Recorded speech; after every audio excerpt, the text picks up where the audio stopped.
लेकिन उससे राजी नहीं होती है, अपनी सास को गोरा नहीं मानती है स्त्रियां।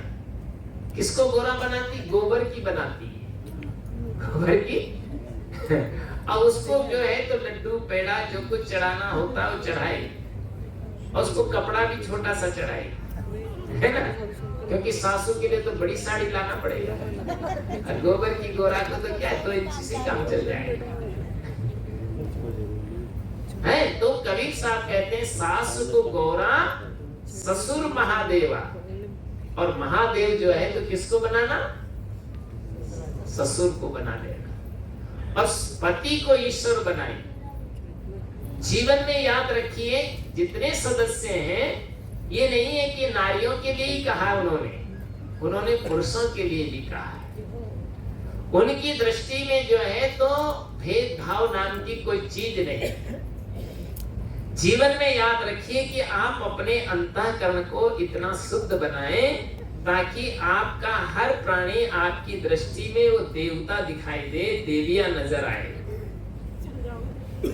और जिससे भी जब आप मिले तो आपको लगेगा कि वास्तविक में इन्हीं के अंदर में भगवान है, इनके अंदर में भगवती है।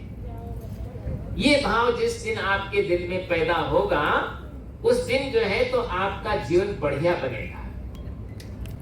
लेकिन आपके अंदर में परोपकार की भावना होनी चाहिए, दिल में उदारता रखिए। एक जो है कि कोई छोटा सा बच्चा था, बहुत गरीब था, इतना गरीब बच्चा था कि एक दिन तो उसको खाने को नहीं मिला, कोई उसके माँ बाप नहीं थे, कोई रक्षक नहीं था। वो बच्चा जो है तो घर से बेचारा निकला, और निकला तो भूख तो इतनी जोर से उसके थी ही, लेकिन जो है तो उसका गला भी पानी के बिना सूख रहा था। संजोग ऐसा लगा, वो निकला जा रहा था तो एक महिला थी अमीर घर की, और उसके दरवाजे तक पहुंचते पहुंचते उसको चक्कर आ गए, और चक्कर आया तो बोल नहीं पाया। वो आहट पा करके घर मालिकिन निकली, तो उसने कहा कि भाई क्या चाहिए तुमको? तो बोल नहीं पाया, मुंह में हाथ लगाया उसने, तो सोचा कि इसको पानी की जरूरत है, और उसने ला करके उसको पहले पानी पिलाया। उसका गला जो तो खुला, और उसने कहा कि भाई, पूछा कि बेटा तू क्या चाहिए तुझको? उसने कहा मुझे 2 दिन से भोजन नहीं मिला है, अगर जो है तो मुझे कुछ मिल जाता तो बढ़िया है।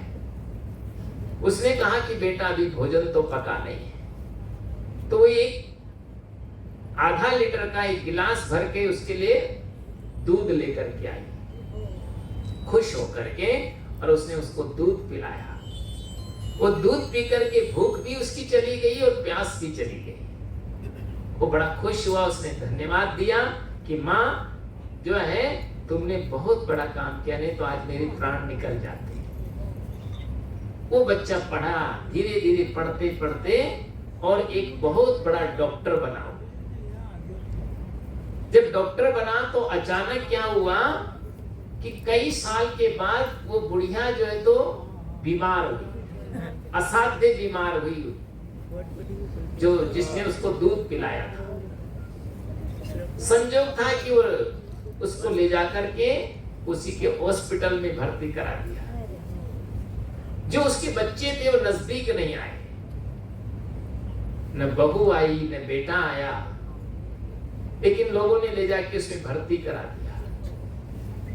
7 दिन तक उसके हॉस्पिटल में उसका इलाज हुआ। इलाज होने के बाद जो है तो उसका जो है तो बिल आया, तो करीब करीब 5 लाख का बिल बना उसका। असाध्य बीमारी से ग्रसित थी,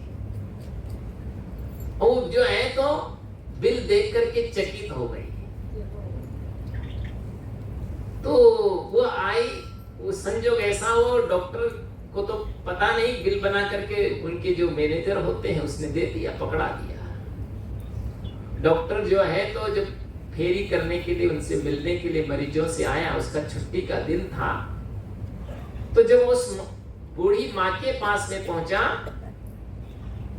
तो उसने जो है तो बिल निकाल करके उसको दिखाया। तो डॉक्टर ने कहा कि माँ आप चिंता नहीं करें, इस बिल की परवाह नहीं करें। उस बिल को जो है तो बोला ये बिल आपके 1 गिलास दूध में चुक गया है।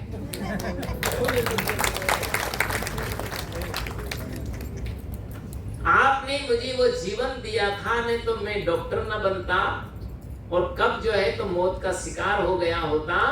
लेकिन ये आपके 1 गिलास दूध का ही जो तो फल है, जो आज मैं यहाँ डॉक्टर बन करके और लोगों की सेवा करने का काम कर रहा हूं।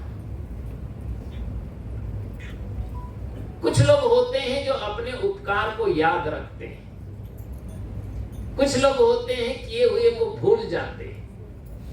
जिंदगी में याद रखिए कि किए हुए उपकार को कभी भूलिए मत। अपन जो किए उसको भूल जाइए।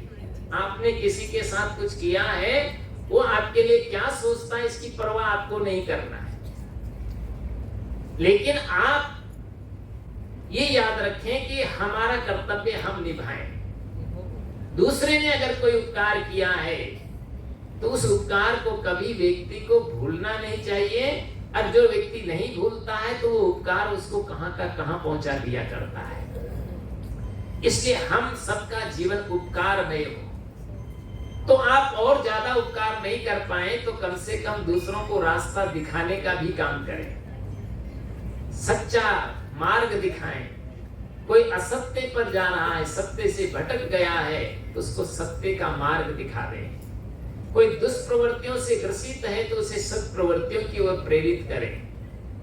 कोई की मनोभावना बिगड़ चुकी है तो उसको जो है तो सद्भावना की ओर जोड़ने का काम करें।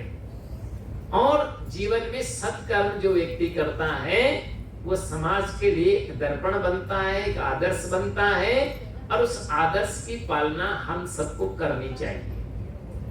तो सदगुरु कबीर साहब का वो बहुत बड़ा उपकार है जो समाज में छाए हुई बुराइयों को दूर करके हर व्यक्ति को उनको जो है तो सही रास्ता दिखाने का काम किया। उनके जीवन में कठिनाइयां भी आई, क्योंकि कठिनाइयां आना स्वाभाविक होती है। वो कहते हैं सांच कहूं जग मारन धावे, झूठे जगपति आना, संतों देखत जग बोराना। अगर आप कोई सत्य कहता है तो आपके मन में भी झुंझुलाहट आती है ना।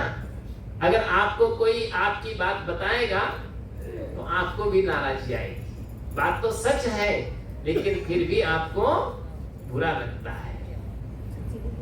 तो ये बात याद रखो।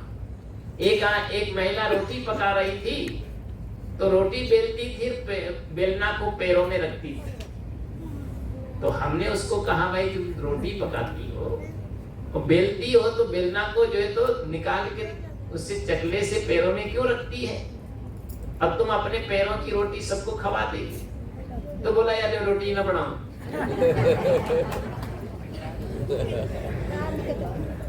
अब या तो उसके पैरों की रोटी खाना पड़ेगा और या तो नहीं बनाएगी तो पका के खाना पड़ेगा। तो कोई कोई ऐसा भी होता है। अच्छी बात को समझना चाहिए और अच्छी बात जो है तो जिसको समझ में आ जाती है वो कभी गलत नहीं सोचते। एक बच्चा था तो वो जो है तो हम गए उसके घर में, उसके माँ बाप ने कहा कि हमारा बच्चा पढ़ता नहीं है। तो मैंने उस बच्चे से पूछा कि तुम पढ़ते नहीं हो? बोला ये लड़ते हैं इसलिए नहीं पढ़ता। अगर ये लड़ना बंद कर दे तो मैं पढ़ना शुरू करूंगा। तो मैंने कहा कितने में पढ़ते हो? बोला मैंने 11वीं किया है। तो मैंने कहा 11वीं पढ़ते हो? तो बोला अगर मैं नहीं पढ़ता तो 11वीं पास कैसे करता? लेकिन फिर भी ये हमारे माँ बाप कहते कि ये तो पढ़ता नहीं। तो क्या ये जाते मेरी परीक्षा देने? इनसे पूछिए। तो मैंने कहा बच्चा तो ठीक कह रहा है। तो लोगों को क्या है कि ना समझी का परिणाम होता है। जिंदगी में याद रखिए कि जो भी काम आप करते हैं तो उसके लिए आपको गति करनी पड़ेगी, चलना पड़ेगा और जो चलेगा उसे मंजिल मिलेगी। इसलिए जो है तो मैंने दो बातों पर आपसे चर्चा किया। कौन सी? एक तो स्वर्ग और दूसरा नर्क। तो हमें नर्क से तो दूर रहना चाहिए और स्वर्ग की भी ज्यादा फिक्र नहीं करनी है, क्योंकि अभी मरना नहीं है ना। कहावत तो बनी हुई कि आप मरे ही स्वर्ग दिखता है। दूसरे के कहने से स्वर्ग मिलता है? नहीं मिलता है। इसलिए इसका मतलब यह है कि हम खुद जिएंगे तो वर्तमान में ही हमें स्वर्ग का आनंद मिलेगा। और जब हमारा घर ही स्वर्ग होगा, हमारी धरती ही स्वर्ग होगी, सब में प्रेम होगा और सबके साथ में सुंदर व्यवहार करेंगे, तो जीवन हमारा बहुत अच्छा होगा और हम आनंद की जिंदगी जी पाएंगे। तो दो बातें याद रखिए, नरक से बचें, स्वर्ग को भी जो है हम अपने घर में उतारने का काम करें और मुक्ति की बातें बाद में करेंगे।